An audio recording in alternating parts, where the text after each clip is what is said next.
Oh my gosh. I can't believe it worked. I am waiting for some people to come on.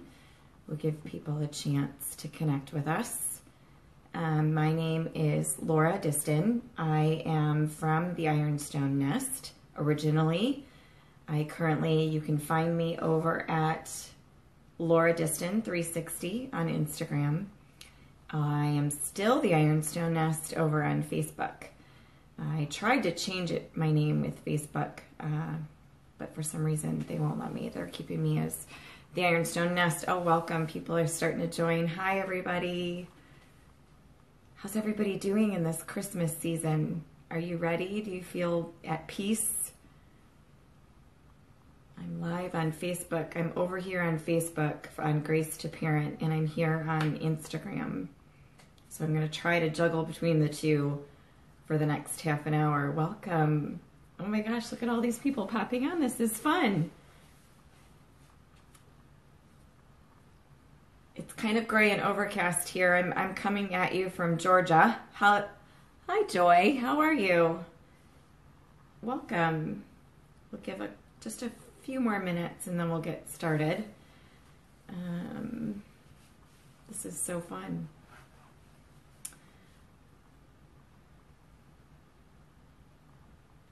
Hi there.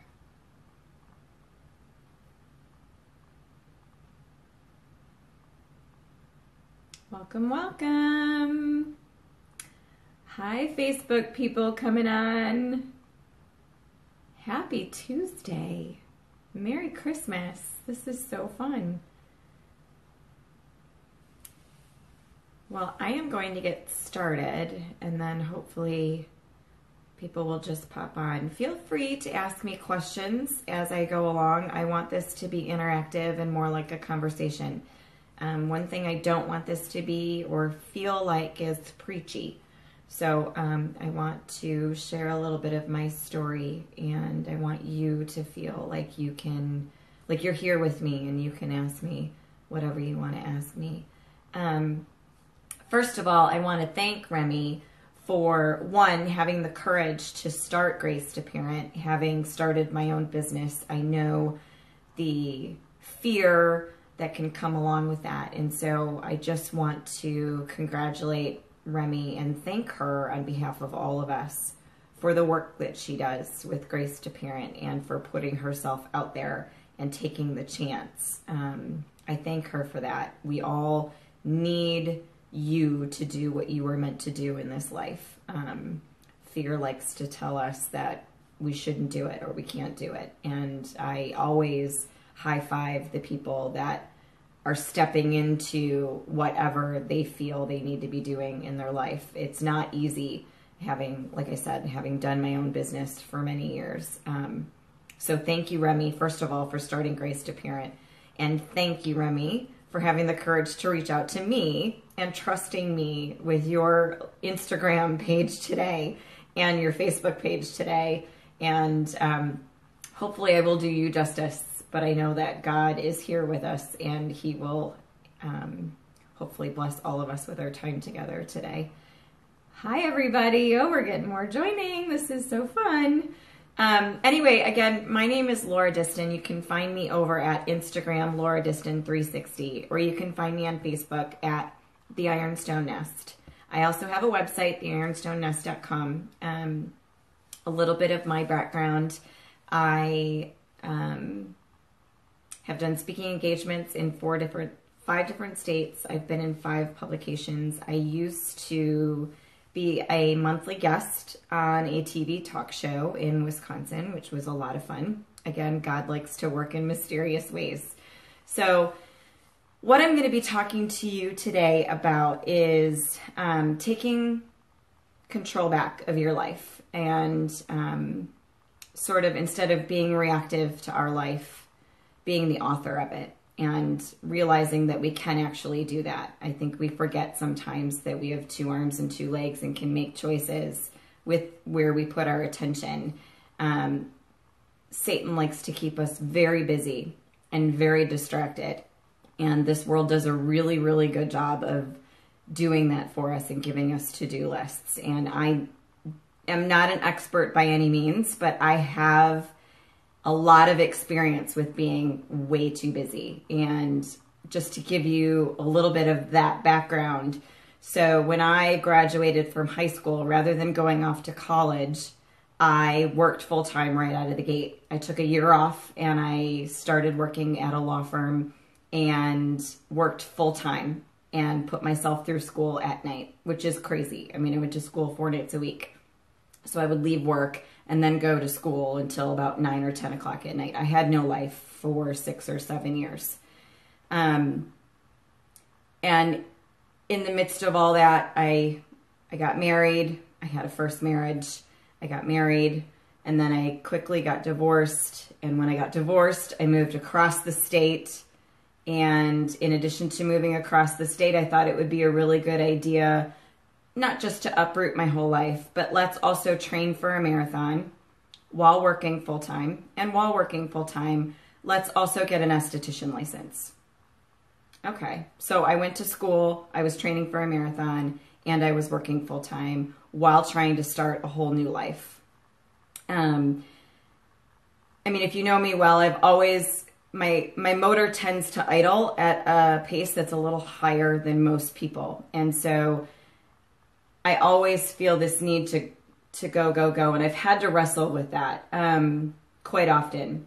And even after my very successful 18-year legal career, I became a stay-at-home mom. And as if that wasn't enough, raising babies, I decided, well, I'm going to start a blog. So in 2011, when my daughters were 2 and 1, I started a blog. And that took off. And then before I knew it, I was opening a full-blown retail store by 2013. And by then I had a 3rd child. My children were 3, 2, and 1. So I had children. I needed to start a business. I mean, busy is my middle name. I always felt like I needed to go, go, go. I gained esteem from hearing I'm capable and I'm strong and I can handle things and I can do things. And, you know, with that came all of this empty pride and empty esteem. And all the while, things were beginning to suffer. I heard from a very famous blogger, Jen Hatmaker. I don't know if you know who she is, but I love her. Let me know. Do you know who that is? Jen Hatmaker, I heard from her. I went to her Belong tour. And Jen Hatmaker said, there are clues through your life of who you are meant to be under all of these layers that this world puts on us. And if I looked back on my life, this was about 2 years ago when I heard her say that. If I looked back on my life in the midst of working full-time and going to college and starting a blog and having children and then starting a retail business and all of this busy that I had piled on top of myself, if I looked for clues as to who I was underneath it all, I had originally gone to college to be a psychologist. Why? Because at the core of me, I wanted to help people. And then I went to esthetician school. Why? Because I wanted to open a wellness spa. Because why? I wanted to help people. And then I went to yoga teacher training and became a yoga teacher. Why? Because I wanted to help people be more centered and I wanted people to find peace. And then I opened my store, the Ironstone Nest. Why? Because I wanted to inspire people and I wanted people to feel like what I was teaching at the time was how to refinish furniture, because I did that too on top of everything else. But I wanted to take that intimidation factor out of it for people and teach them that they could do the same thing. They could do that. But at the core of that was me wanting to what? Help people. And so there were my clues throughout all of it, all of those years of pushing and proving and running this freight train of my life, of constantly going, and piling on. Underneath it all was this girl that just really wanted to help people, but I didn't see it at the time. And then I read an amazing book recently, which I think really sums up where I've been for the past few years. And that is Present Over Perfect by Shauna Nyquist. I don't know if you're familiar with that, but this is the book right here. This is not an endorsement. I'm not getting paid for this. This isn't a sponsored Instagram Live or Facebook Live. But this book sums up how I basically got to where I'm at. And she says in here and on the video that goes with it that in addition to Jen Hatmaker's talk about how there are clues to who you are underneath all of your busy, Shauna says that there are also invitations to stopping the busy throughout your life that you need to pay attention to. And in January of 2015, in the midst of a very successful store, okay, I took it from 0 to 300% growth in 3 years. I loved what I did. But in January of 2015, which was 2.5 years after I had opened it, I found myself in a very dark place and realized that I was playing the rat race. I was posting and I was pushing and I was, it was suddenly becoming more about selling than it was about helping anybody anymore. And I wasn't happy with that at the core of my soul. It wasn't good for me. I just genuinely wanted to help people, but it became more about the business. And I felt very unsettled and very stressed. And in the midst, most people don't know this, but my marriage was failing. We were stressed. We were arguing. It was not going well. Here are all of the invitations I'm talking about. These were all signs I was missing. And my friendships were failing. And I am an all or nothing kind of a person. If I'm going to do something, I want to do it really, really well. But nothing was well. I mean, I wasn't well. My marriage wasn't well. Being a mom wasn't well. My business was great, but everything else was failing. And that's not who I wanted to be. And that was another invitation to stopping this cycle, but I still really wasn't getting it yet. And I felt like one day I was at my counter and I was looking around and I was watching people shop, and I feel like God was saying to me, you know, you have all of this passion in you, and I gave it to you for a reason, no doubt. But you have 3 babies at home that I gave you. And if you want to inspire anybody and you want to pour your passion into anybody, that's who you should really be doing it with. And I'm not going to get this time back with my kids. They were 6, 5, and 4 when I finally said enough is enough.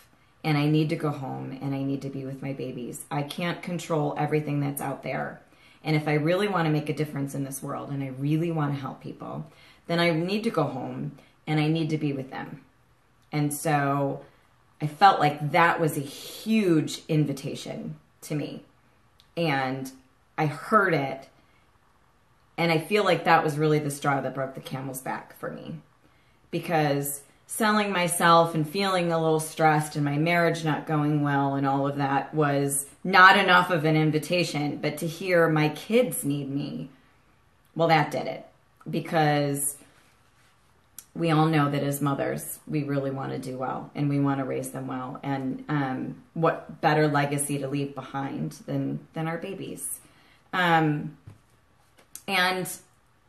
with all of that said, you know, this world, social media, and our 24/7 news coverage now, and all of these things, and iPads and Google Homes and all of this, it's just, humans are fascinating to me, but we're also really self-destructive. And Satan, if you are a Christian, which if you follow Grace to Parent, I'm assuming that you are, and I don't talk about it much on my page, but my faith is a huge part of who I am and the decisions that I make. And they have been all along. It's just not something I discuss openly regularly. But I feel like God is calling me out of the shadows now. And I feel like Remy calling me and saying, hey, can you be on my page, was a huge invitation again from God to say, step out and tell people who you are and what you're about, and tell them about us. Tell them about your relationship with me. And part of that and my belief system is that I feel like there's this war going on behind the shadows, at this unseen war of Satan and God. And although we have free will in all of it, I know that Satan wants to keep us very busy, very distracted, very stressed, very much paying attention to our to-do list and running businesses and who do we think we are. And I remember a friend said to me a few years ago, she had gone on a trip to Switzerland and she had been in this mountainous region, and in this mountainous region was this valley. And in the valley, of course, was this huge village filled with people. But they were surrounded by mountains, and so they were isolated. And she said she was outside drinking coffee on a porch of her hotel one day, and she said she was looking out at this valley and these people coming and going, and this Western idea, this American idea of busy and pushing and success and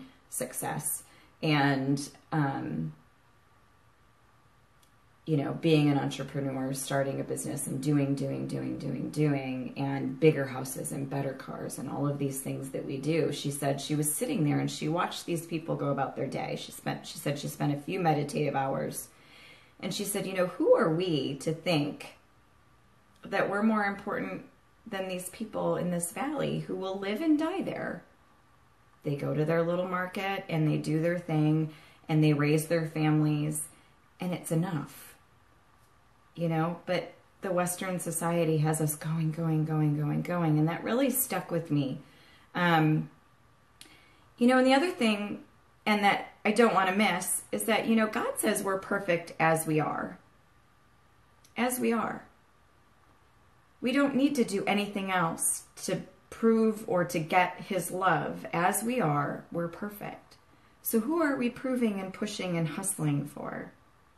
It's just nobody. I mean, for what? And I think actually Shauna says it perfectly right here on page 31 of her book, Present Over Perfect. Who wins then when you're pushing and proving and hustling? Who wins then? I handled it all. I showed them. But who is them? Who cares? Whose voice am I listening to? What am I trying to prove? What would happen? What would be lost if I stopped? Or if I slowed down to a pace that felt less like a high-speed chase all day, every day? Are you hearing me? Are you running like a freight train all day, every day? Do you feel like that? Does your chest feel tight? Are you feeling an invitation to slow down? Proverbs 23:4 in the Bible says, do not toil to acquire wealth. Be discerning enough to desist. Be discerning enough to desist. That's God calling us to be the author of our life, to have wisdom and discernment to know where to put our energy and where not to. And I think that is really important. I stuck that up on my mirror.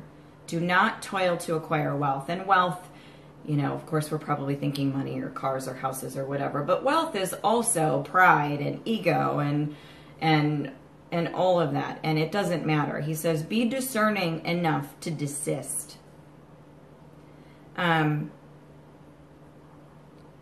Another example or another invitation that came along that sits with me is I walked into church in 2015, which was a pinnacle year for me. I walked into church in 2015 and I was stressed to the max. I mean, I looked like a train wreck. I needed to be in 10 places. My 3 children needed me. My husband needed me. I felt like I was holding the weight of the world on my shoulders. And I walked in and the pastor saw me and he said, "How are you doing today?" And I said, "Oh, I'm just holding everybody else up. I'm holding everybody else's hand." And he said, "But who's holding yours?" But who's holding yours? I never thought about that. Like, who is holding mine? Oh, you mean I can do that? Like, I can hold my own. I can not do this. I cannot spin in 1,000 different directions. Like, no one, it just had never even occurred to me, like I could actually author my own life. And Leo Buscaglia, who was a brilliant motivational speaker in the 80s, long before motivational speakers were really popular. Leo Buscaglia in the book, I don't know if it was in his book Personhood or Love. Please get those books, Personhood and Love by Leo Buscaglia, said, if you don't like the play that you're in, if you find yourself in a story or a plot you're not happy with, guess what? You're not a tree. You can actually move. You can change the play. You can change the backdrop.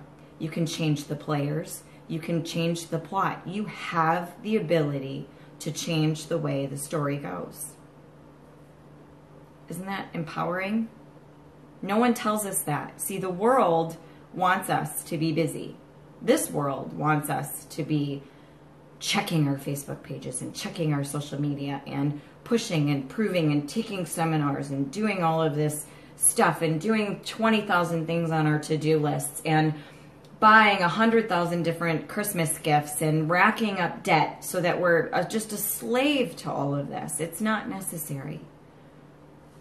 E. Cummings also said it very similar to what God says in Proverbs 23:4, which again is, do not toil to acquire wealth, be discerning enough to desist. E. Cummings said, to be nobody but yourself in a world which is doing its best day and night to make you like everybody else means to fight the hardest battle which any human being can fight and never stop fighting. This world wants to keep us all sane, all busy, all wrecked, all stressed. The world doesn't make money off of us going, no, I won't do that. I want to do what I want to do today. The world doesn't want us doing that. The world wants us sane and running ragged. I don't want you to do that anymore. I want you to pause, and it's okay to do that. And whether you're a man or a woman watching, I know that you can resonate with that. But if you are a woman, and especially if you're a mother, you know that serving is part of what we do, right? We serve almost to the nth. We serve and we lose ourselves. We're the ones that are eating leftovers at the kitchen sink after everybody's bellies are full. We're eating like the scraps. That's what we do, right? As moms, it's our job, right? We serve. Everybody else is happy. And then if you add the Christian woman piece to that, well, of course we're supposed to serve to the nth degree. We're supposed to be submissive. But we need to serve ourselves as well. We're in there. I think we just forget that. We can serve everybody else, but we can't fill other people's cups if ours are empty. We need to fill our own cups so that we can pour into other people. It's just not possible to fill other cups from an empty cup. I mean, we're a part of that puzzle. And I give the metaphor on an airplane, the oxygen mask. What are you supposed to do if the oxygen mask drops down? You're supposed to put your own on first before you can serve others. It's the same thing. You are part of God's kingdom. We are part of God's kingdom. And I don't, and this world wants to, well, but it's selfish. It's selfish to take care of yourself first. Well, it is a little, but you're not doing it at the detriment or at the expense of others. That's different. You're doing it, I hope, and my hope for you is that you do it so that you can serve others better. Again, it's the empty cup thing. You can't do it if yours is empty. Let me pull another spot from Shauna's. And I think she also says it perfectly here. I was heading for a crash, having lost touch with my essential self and the hand of God to guide me. Are you there? Have you lost touch with what's true and honest in your life and with what's important? Are we running ragged with all of these, especially at this time of year? There's no better time of year to talk about this than Christmas time, when we're running here and there, and who are we doing it for? And what is the true meaning of Christmas? It's not gifts and proving and running. And I agree with this. My life is smaller and slower and simpler these days. My days are less complicated. I sleep better, and I wake with a heart of deep gratefulness. I've become able to appreciate silliness again and subtle beauty. I mean, I spent so much time in my business and trying to hold everything up. I just wasn't doing anything well. And now my life may not be as exciting, according to this world, as it used to be, but it is a lot more beautiful and a lot slower and a lot more simple. And I'm able to make cookies with my kids on Sunday, and I'm able to choose who I say yes to and what I say no to. And it has made my life a lot better. And this isn't about me. I'm not sharing this because I'm some expert. I'm a girl, I'm a human just like you, just trying to figure this thing out. I mean, life doesn't come with a manual, but I can tell you the way I was doing it for the first 42 years of my life. I'm 44 now. I would say that it really hit me in 2015. So about 2 years ago when I was 42. I don't want to spend the next half of my life doing it that way. I want to be sort of a self-master with God's guide, with God as my guide, and trying to figure out where He wants me and where I want to be. And so that I can hopefully leave a legacy that is more what I really want at the heart of it. And I'm getting some questions about what this quote is. This spot right here that I'm coming to you from is in our kitchen dining area, and I built this desk area for me. And the quote I wrote on the chalkboard behind me, I think really resonates with what we're talking about today. This has been on there for a year, but I thought that putting myself in front of this quote would be a really good spot for us to talk today. And what it says is, it's a poem to a normal day. Normal day. Let me be aware of the treasure you are. Let me learn from you and love you and bless you before you depart. Let me not pass you by in a quest of some rare and perfect tomorrow. Let me hold you while I may, for it may not always be so.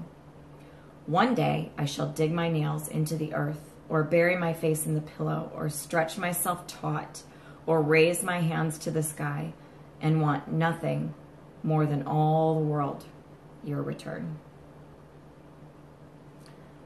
You know, normal days aren't so bad, are they? So with that, I will leave you. Does anybody have any questions? I'll leave a few minutes for some questions. It has been my pleasure to be with you today. My hope is that I've touched even just one of you or inspired one of you. Thank you again to Remy for having me here. It's been my pleasure. I hope that this has served her community well. I know it has served me well. I love coming on and talking with you. Oh, the author of the poem, Mary Jean Irion, I believe is how you say it. I-R-I-O-N, Mary Jean Irion, is the author of Normal Day. It's a good one. Again, normal and simple is not so bad. But the rat race.